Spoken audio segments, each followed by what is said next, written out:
Hello, Brindle's estate agents here. How may I help you? Oh, good morning. I'm ringing to see what flats you have for rent at the moment. Right. Can I start by just taking your name, Mr.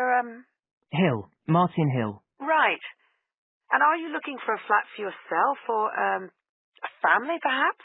Well, it's for three of us, myself and two friends. We're going to share together. I see. What about employment? Are you all students? Oh no, we've all got full-time jobs. Two of us work in the central bank, that's Chris and me, and Phil, that's the other one, is working for Hallam Cars, at the factory about 2 miles out of town. I'll put you down as young professionals then. And I suppose you'll be looking for somewhere with 3 bedrooms? Yeah, at least 3. But actually, we'd rather have a 4th room as well, if we can afford it. For friends staying over and stuff. Is that with a living room to share, plus kitchen and bathroom? Yeah, that sounds good. But we must have a bathroom with a shower. We don't mind about having a bath, but the shower's crucial. Okay, I'll just key that in. And are you interested in any particular area? Well, the city centre would be good for me and Chris, so that's our first preference. But we'd consider anything in the west suburbs as well, really. Actually, for Phil, that'd be better, but he knows he's outnumbered. But we aren't interested in the north or the east of the city. Okay, I'm just getting up all the flats on our books. Now you have some time to look at questions 4 to 10.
Now listen and answer questions 4 to 10. Just looking at this list here, I'm afraid there are only 2 that might interest you. Do you want the details? Okay, let me just grab a pen and some paper. Fire away. This first one I'm looking at is in Bridge Street and very close to the bus station. It's not often that flats in that area come up for rent. This one's got 3 bedrooms, a bathroom and kitchen, of course, and a very big living room. That sounds a good size for you. So what about the rent? How much is it a month? The good news is that it's only £450 a month. Rents in that area usually reach up to £650 a month, but the landlord obviously wants to get a tenant quickly. Yeah, it sounds like a bit of a bargain. What about transport for Phil? Well, there'll be plenty of buses, so no problem for him to use public transport. But unfortunately there isn't a shower in the flat, and that location is likely to be noisy, of course. Okay, what about the other place? Let's see. Oh, yes. Well, this one is in a really nice location, on Hills Avenue. I'm sure you know it. This looks like something a bit special. It's got 4 big bedrooms and, there's a big living room. And, oh, this will be good for you, a dining room. It sounds enormous, doesn't it? Yeah, it sounds great. That whole area is being developed, and the flat's very modern, which I'm sure you'll like. It's got good facilities, including your shower, and of course it's going to be quiet, especially compared with the other place. Better and better. But I'll bet it's expensive, especially if it's in that trendy area beside the park. I'm afraid so. They're asking £800 a month for it. Whoa, it sounds a lot more than we can afford. Well, maybe you could get somebody else to move in too. I'll tell you what. Give me your address and I can send you all the details and photos, and you can see whether these two are worth a visit. Thanks, that would be really helpful. My address is flat 5.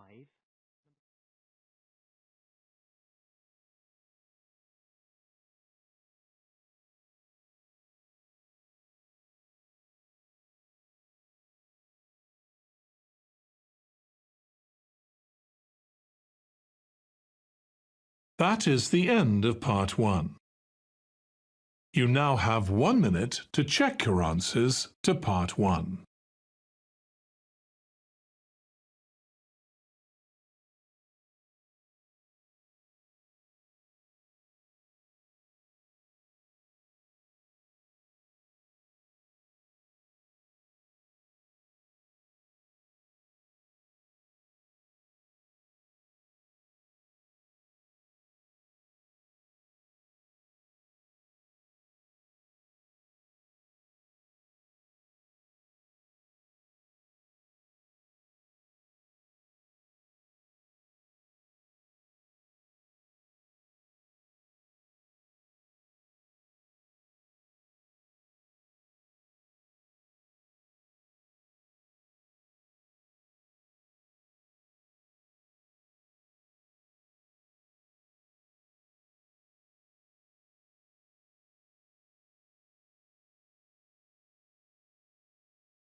Part 2.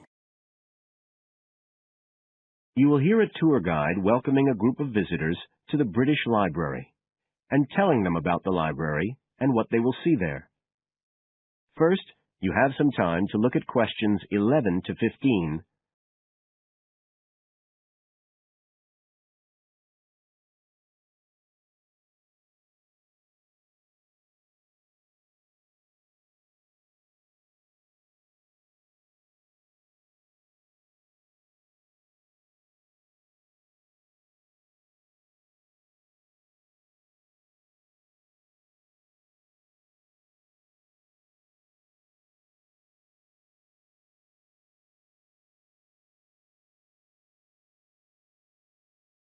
Now listen carefully and answer questions 11 to 15.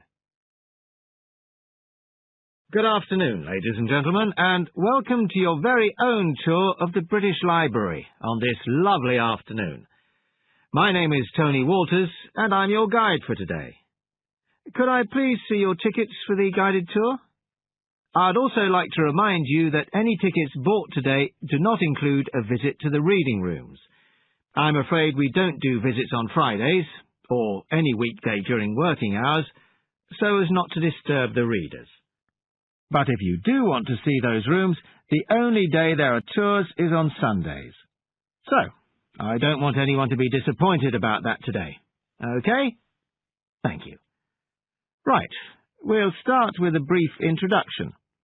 As many of you know, this is the United Kingdom's National Library, and you can see that this is a magnificent modern building. It was first designed by Sir Colin St. John Wilson in 1977, and inaugurated by Her Majesty the Queen more than 20 years later in 1998. As you can see, the size is immense, and the basements alone have 300 kilometres of shelving, and that's enough to hold about 12 million books. The total floor space here is 100,000 square metres, and, as I'll show you, the library houses a huge range of facilities and exhibition spaces. And it has 1,000 staff members based here in the building. So, you can appreciate the scale of our operation. In fact, this was the biggest publicly funded building constructed in the United Kingdom last century. It is still funded by the government as a national institution, of course, and it houses one of the most important collections in the world. The different items come from every continent and span almost 3,000 years. The library isn't a public library, though. You can't just come in and join and borrow any of the books. Access to the collections is limited to those involved in carrying out research. so it's really a huge reference library for that purpose, and anyone who wants to consult any materials that are kept here can formally apply to use the library reading rooms. You now have some time to look at questions 16 to 20.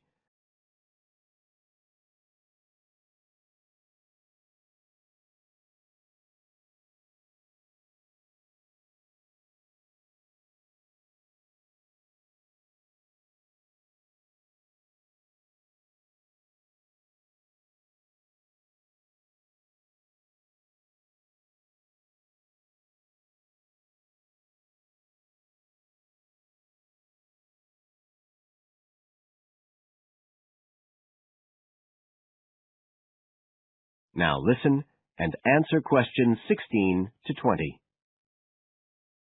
Right. Well, here we are, standing at the meeting point on the lower ground floor, just to the right of the main entrance. I've given you all a plan of the building so that we can orientate ourselves and get an idea of where we'll be going. Now, outside the main entrance, you'll see the wide piazza with the stunning sculpture of Newton. The sculptor was Paolozzi, but it's based on the famous image by William Blake, and it's definitely worth a closer look. On the other side of the piazza from the statue is the conference centre, which is used for all kinds of international conventions. We'll take a quick look inside at the end of our tour. Looking ahead of us now, you'll see that we're standing opposite the staircase down to the basement, where you'll find the cloakroom. And to the left of that, we have the information desk, where you can find out about any current exhibitions, the times of the tours, and anything you need to know, if you don't have a tour guide. As you can see, on this lower ground floor, we also have a bookshop. That's the area over to the left of the main entrance. You'll be free to browse there when we get back to the ground floor. Now, opposite the main entrance on this floor, we have the open stairs leading up to the upper ground floor. And at the top of them, in the middle of the upper ground floor, you can see a kind of glass-sided tower that rises all the way up through the ceiling and up to the first floor. This is called the King's Library. It's really the heart of the building. It was built to house the collection that was presented to the nation in 1823 by the King. You can see it from every floor above ground. When we go up there, you'll find the library's treasures gallery on the left. Can you find it on your plan? That's the exciting one. So we'll be visiting that first, but we'll also take a look at the stamp display situated behind it on the way to the cafe. A lot of people miss that. The cafeteria runs along the back of the floor, and in the right-hand corner, you'll find the lifts and toilets. Always good to locate them. The other main area on that floor is the public access catalogue section, and I'll show you how that operates when we get up there.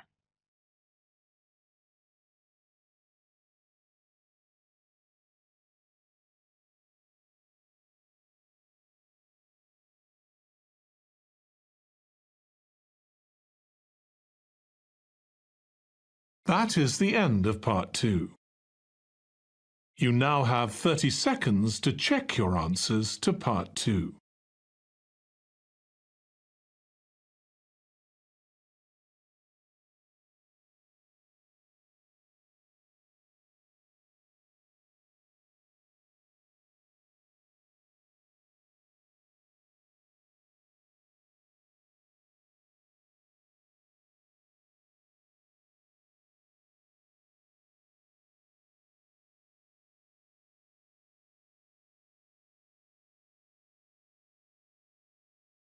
Part 3.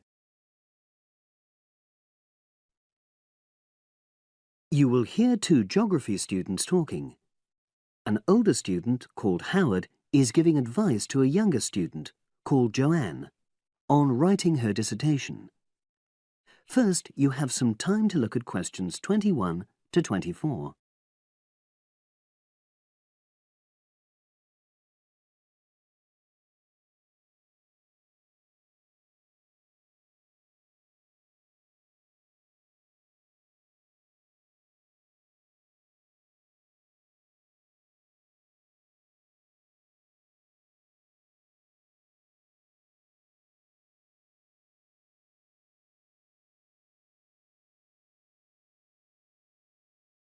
Now listen and answer questions 21 to 24.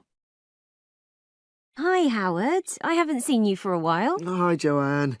Yeah, they're keeping us really busy on the postgraduate programme. But how are you? You'll be starting your dissertation soon, won't you? Yeah, tutorials start next week. I've got Dr. Peterson. You'll remember it all from last year, of course. It's not something you forget easily. Oh.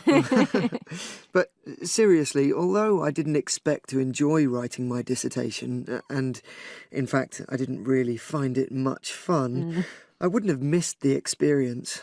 I found it really improved my understanding of the whole degree programme, you know, from the first year on. Right.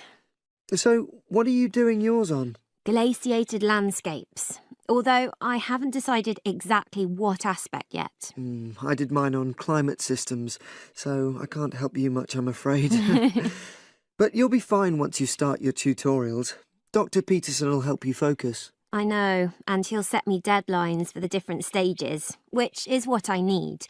My concern is that I've got tons of material on the topic, and I won't be able to stick to the word limit, you know. I remember I had different concerns when I was doing my dissertation. Last year? Yeah, before my first tutorial, I did a lot of fairly general reading because I hadn't fixed on my topic at that stage. I actually enjoyed that quite a lot and really improved my reading speed, you know, so I was getting through a lot of material.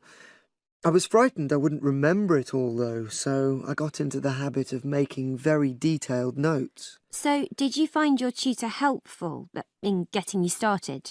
Yeah, we certainly had some interesting discussions, but it's funny, I saw a brilliant programme about climate change, and it was that really fired me up. It was talking about some recent research which seemed to contradict some of the articles I'd been reading. Now you have some time to look at questions 25 to 30.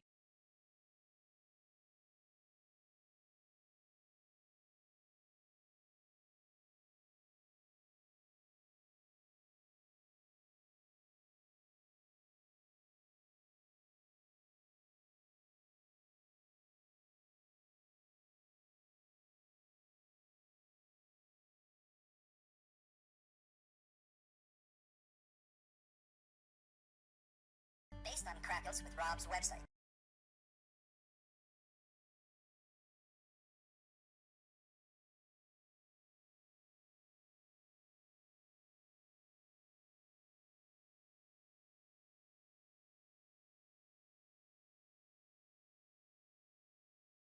Now listen and answer questions 25 to 30.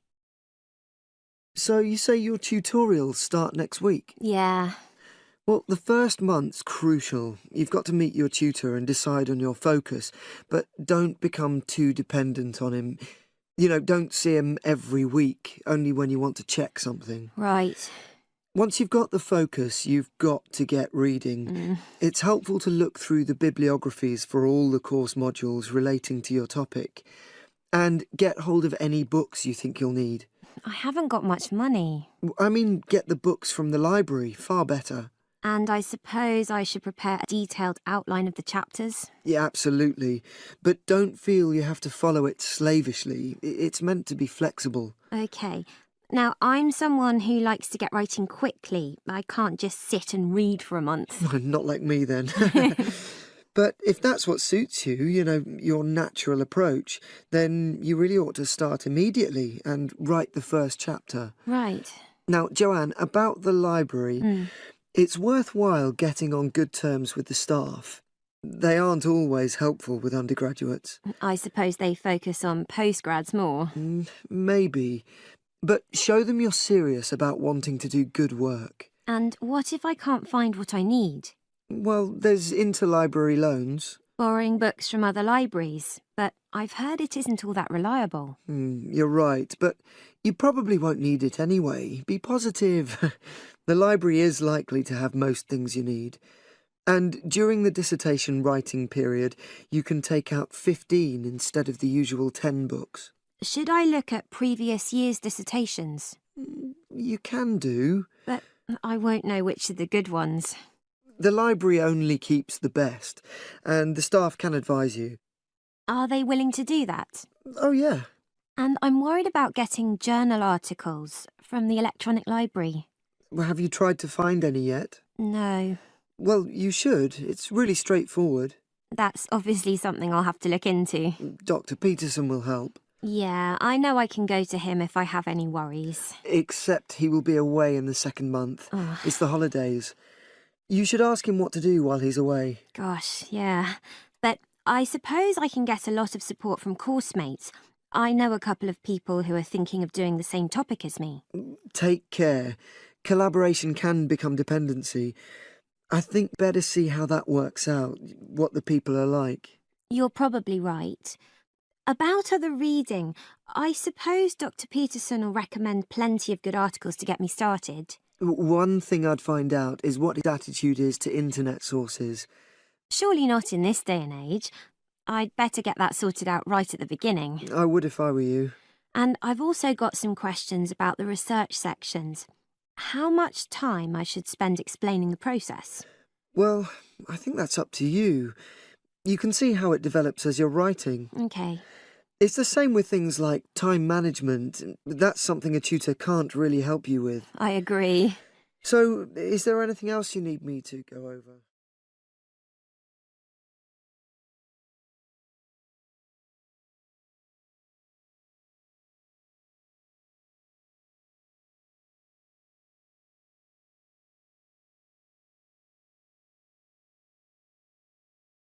That is the end of part 3. You now have 30 seconds to check your answers to part 3.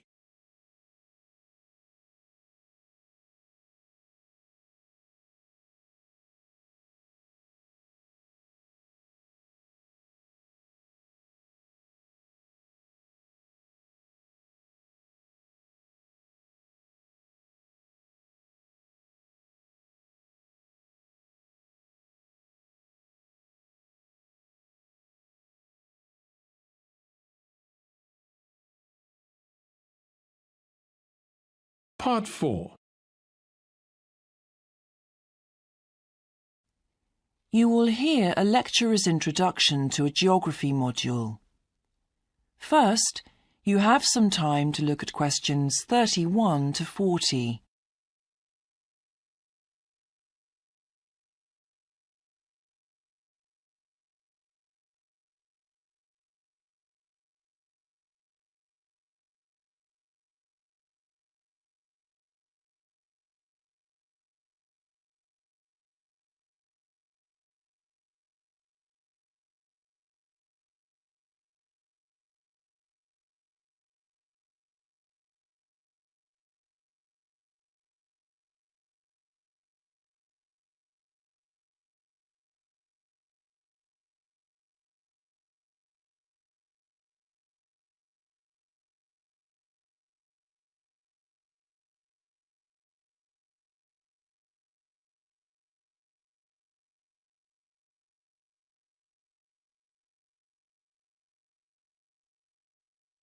Now listen carefully and answer questions 31 to 40.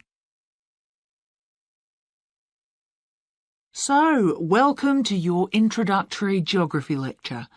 We'll begin with some basics. Firstly, what do we learn by studying geography?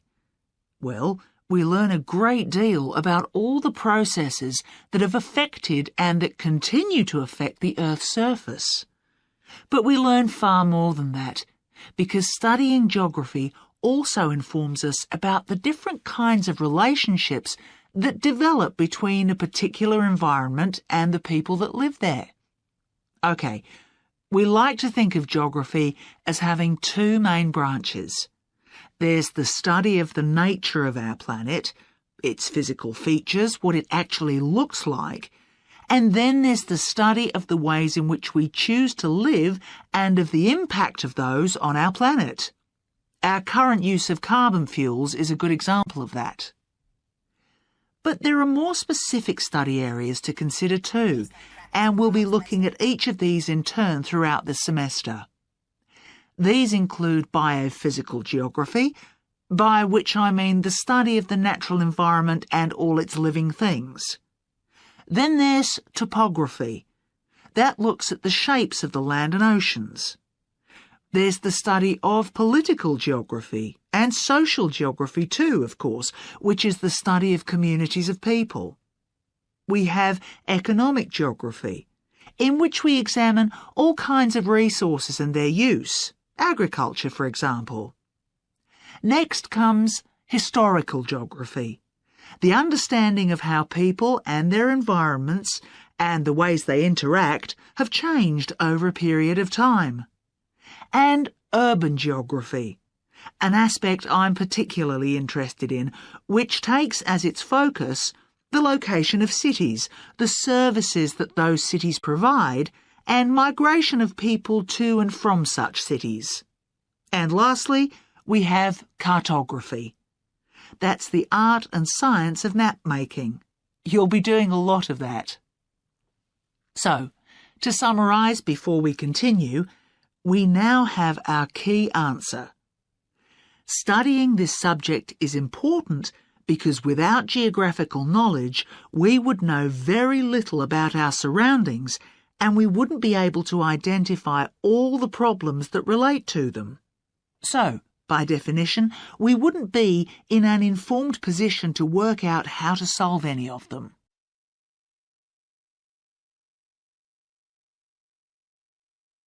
OK, now for some practicalities. What do geographers actually do? Well, we collect data to begin with. You'll be doing a lot of that on your first field trip. How do we do this? There are several means. We might, for example, conduct a census, count a population in a given area perhaps. We also need images of the Earth's surface which we can produce by means of computer generation technology or with the help of satellite relays. We've come a very long way from the early exploration of the world by sailing ships, when geographers only had pens and paper at their disposal. After we've gathered our information, we must analyse it. We need to look for patterns, most commonly those of causes and consequences. This kind of information helps us to predict and resolve problems that could affect the world we live in. But we don't keep all this information confidential. We then need to publish our findings so that other people can access it and be informed by it. And one way in which this information can be published is in the form of maps. You'll all have used one at some stage of your life already. Let's consider the benefits of maps from a geographer's perspective. Maps can be folded and put in a pocket, and can provide a great store of reference when they're collected into an atlas.